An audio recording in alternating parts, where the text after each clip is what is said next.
How you doing? Wolf here with Wolf Den Hobbies. Today, I'm bringing something special. We're doing a special themed painting video in honor of Falcon and Winter Soldier on Disney+. Well, I guess the cat's out of the bag. I'm doing a Falcon repaint. Anyone who knows me knows I love comics, which makes this repaint a lot of fun. So let's go ahead and dive in. Alright, so I started off by basing the model in a black undercoat. I then used blue by Model Air, deep sky blue by Model Color, and dead white by Game Air. Using my airbrush with blue from Model Air, I spray over the base of the figure, trying to not overspray onto the body as much as possible.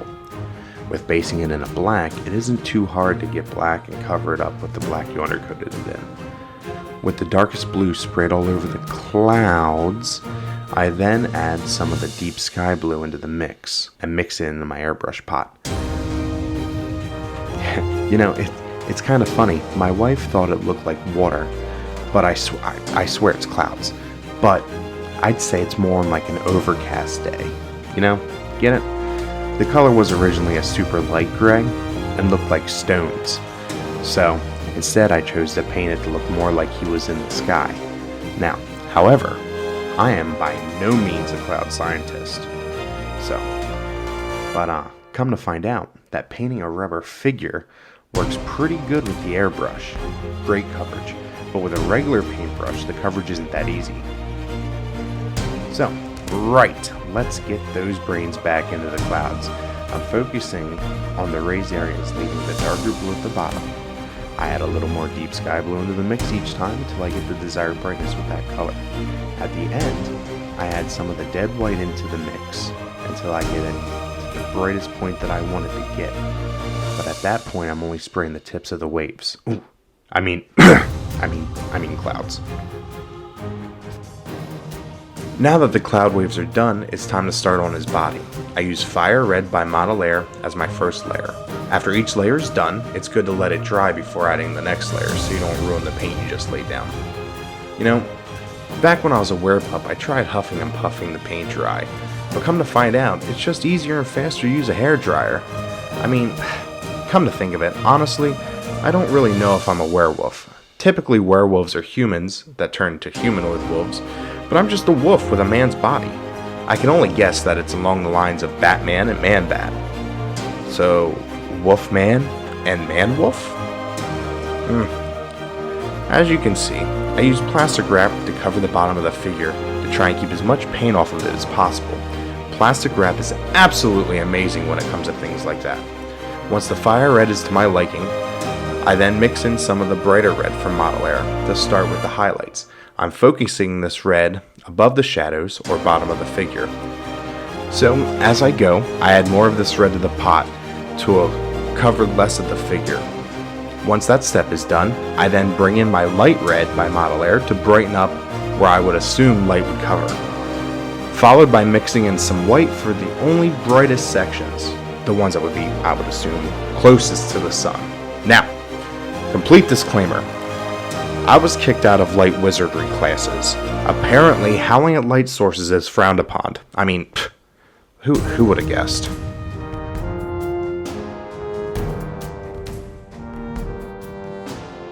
With the reds done, for now, let's move on to some of the other details. We will be moving away from the airbrush for a little bit and to a regular brush. I'm going to be bringing out a little anthracite gray by Model Air. We'll be using it to paint his, belt. We'll also be painting his chest and parts that cover his head. We'll do a few layers of this color to ensure the black undercoat is covered and the paint is smooth. Side note, opinion incoming. If you have not watched Falcon and the Winter Soldier, I highly recommend it. It's only 6 episodes, but it's action-packed and a great story.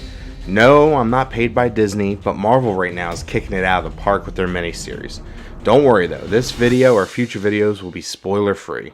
Only my poor wife has to deal with my comic enthusiasm. So, let's slide into a new color. Using Night Quester Flesh, I painted his hands and face. I'm doing this now so that if I get any brown on the gray, I'm able to touch it up before the gray becomes a lighter color. Yes, it's easy to touch up with patience, but I can be rather lazy. It's easier to touch up a darker color than a lighter one in my opinion. And you know what you say about those, right? Hey, wait a second. Looks like my oldest pup snuck a spooky boy onto the table. Tell ya, that pup loves the paint. Let's move on to the next color, which is Silver by Game Air. This color will be used for his head ornament and his armbands. I know there's a technical term for what they are, I just can't remember. Also, don't mind the fingers, I'm pretty sure I am 1/1,000,000th ogre. But anyway, back to the silver. It is definitely one of my favorites. I find the coverage of it to be very, very good. Now that the base coating is done, it's time to move into the layers. It's time for a hobby cheat. I'll be painting the belt and his chest with Ulthuan Gray from Games Workshop. This gray is going to act as my white. No, it's not sorcery, I promise. I prefer not to paint straight white too much. I'll be applying this in a few coats to make sure the coverage is good. Alright, so I'm going to be going to gold next for his armbands and his head ornament. But there's just something about painting gold that drives me crazy. I'm no expert artist, don't get me wrong, but no matter how much you shake gold paint, it just seems as if it doesn't want to cover anything. Now, I do plan on practicing non-metallic metals in the future, so if you have any good tips on that, be sure to let me know. Back to the booth we go. Now that all the layers are finished, it's time to apply a gloss varnish to the figure. This gloss varnish usually helps the wash flow into the deepest parts of the model or figure. Well, unless you're rubber wings, then... Okay, now that he's all shiny and the gloss is dry, it's time to attempt to wash it. I'll be using washes from the Army Painter Quick Shade system. I start with applying a blue wash to the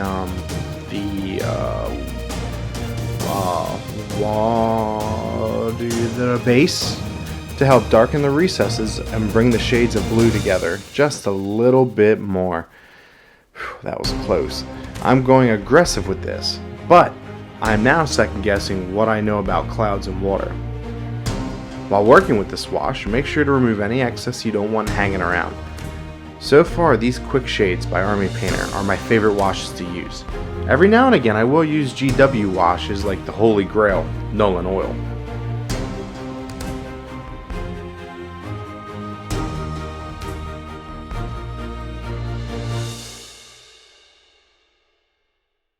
Next up is red wash. I use this for the red parts. The wash worked really well on the body and legs, but on those pesky, dang old rubber wings, it did barely anything for those recesses. The red wash works the same as the other washes in the Army Painter system.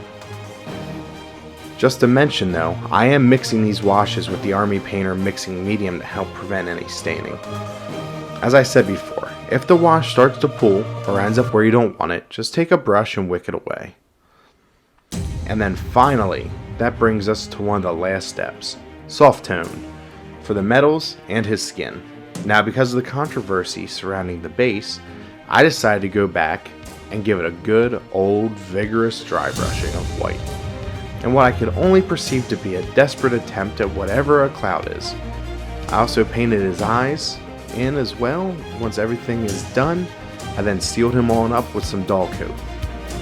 I will say this project was fun and a slight challenge. Beforehand I had never painted a toy. Okay, I lied, maybe as a kid, but not as in a repaint. So overall I'm happy with the way it turned out. Get it? Heh, turned out, it's on a turntable. I know. So that concludes this special edition painting video. I had a lot of fun putting this video together and I hope you enjoyed it. My plan is any future themed video may have its own custom intro, but not all of them. It's just a fun additive to make videos a little bit more fun.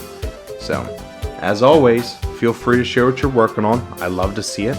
And, until next time, I'll see you at the hobby desk.